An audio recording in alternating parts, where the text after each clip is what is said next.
ভারতের কলকাতায় রেড রোডে এবার পবিত্র ঈদুল আজহার জামাত হচ্ছে না। ঈদের নামাজের জন্য বিশেষ ব্যবস্থা করা হয়েছে ব্রিগেড প্যারেড গ্রাউন্ডে। এ বিষয়ে বিস্তারিত জানাতে কলকাতায় আছেন সহকর্মী সুব্রত আচার্য, যাচ্ছি তার কাছে।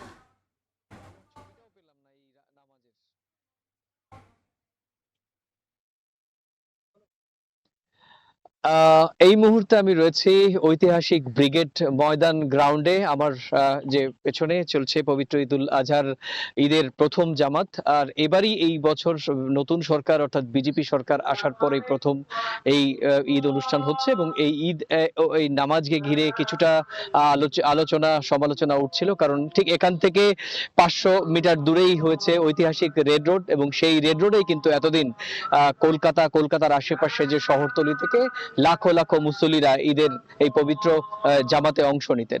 কিন্তু এবার যেহেতু রাজ্য সরকারের পক্ষ থেকে বলা হয়েছে যে কোনো খোলা ময়দানে বা খোলা মাঠে বা মসজিদের বাইরে কোনো ধরনের এই নামাজ পড়া যাবে না, এবং সে কারণেই কিন্তু আমরা দেখেছি যে, এবং শুধু তাই নয়, রেড রোড থেকেও ঈদের যে এই নামাজটি সরিয়ে নিয়ে আসা হয় এই ঐতিহাসিক ব্রিগেড প্যারেড গ্রাউন্ডে।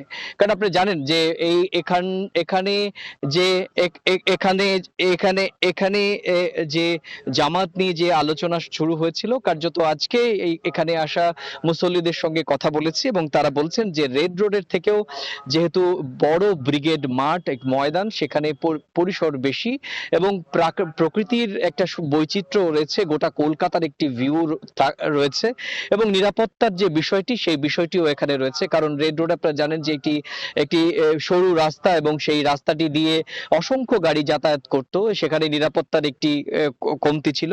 সেখানে দাঁড়িয়ে এই যে ব্রিগেড প্যারেড গ্রাউন্ডের মাঠে এই যে কাতারে কাতারে লাখো লাখো মুসলিমরা কিন্তু আজকে সমবেত হয়েছেন তাদের পবিত্র ঈদের নামাজ আদায়ের জন্য। আপনি জানেন যে গত এই চলতি মাসের 9 তারিখে পশ্চিমবঙ্গে নতুন যে সরকার, বিজেপি সরকার শপথ গ্রহণ করার মধ্য দিয়ে নতুন সরকার শুরু হয় এবং এই সরকারের আসার পরই বেশ কিছু সিদ্ধান্ত, বিশেষ করে পশু জবাই সংক্রান্ত সিদ্ধান্ত নিয়ে এই রাজ্যটির 30% সংখ্যালঘু মানুষ ভারতীয়, তাদের মধ্যে একটি মিশ্র প্রতিক্রিয়া শুরু হয় এবং আপনারা জানেন যে এবার কুরবানির যে হাট, সেই হাটও কিন্তু পশ্চিমবঙ্গের কোথাও সে অর্থে গরুর হাট সেটি দেখা যায়নি এবং কোথাও কোথাও গরুর হাটের বাইরে আমরা কিন্তু দেখেছি যে সেখানে ছাগল এবং ভেড়ার হাট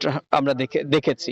তো সেই একটি ক্ষোভ বা একটি কষ্টের জায়গাতেও রয়েছেই এবং আজকে যা এই যে নামাজ আদায় করার আগে যারা এখানে এসছেন তাদের সঙ্গে আমরা কথা বলেছি, তারা অনেকেই বলছেন যে আসলে দেখুন, সরকারের যে নিয়ম সেই সরকারের নিয়ম অবশ্যই মানতে হবে, খোলা জায়গাতে নয়, বরং এই ধরনের জায়গাতে নামাজ আদায় অনেক বেশি নিরাপদ।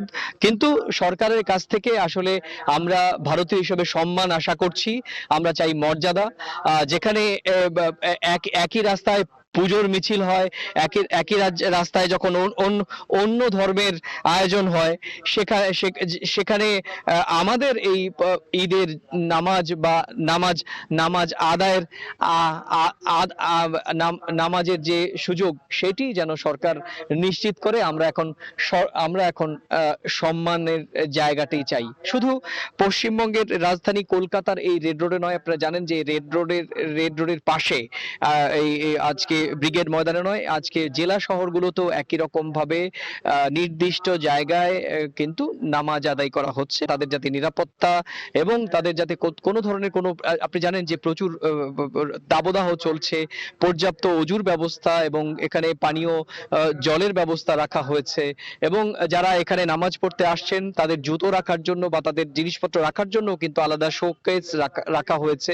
সব মিলিয়ে রাজ্য সরকারের প্রশাসনিক উদ্যোগের ক্ষেত্রে একটি ইতিবাচক ইতিবাচক মনোভাব দেখা গেলেও কিন্তু আজকে যে এই এই রেড রোডের বাইরে আমি যেখানটায় দাঁড়িয়ে রয়েছি এই ঐতিহাসিক ব্রিগেড প্যারেড ময়দানে যতটা ঠিক আসার কথা ছিল বলে আয়োজকরা মনে করছেন, যতজন এই এত বড় একটি মাঠে উপস্থিত থাকার কথা ছিল, ঠিক সেই সংখ্যক কিন্তু মুসল্লিরা এবার আসেননি বলেই মনে করা হচ্ছে।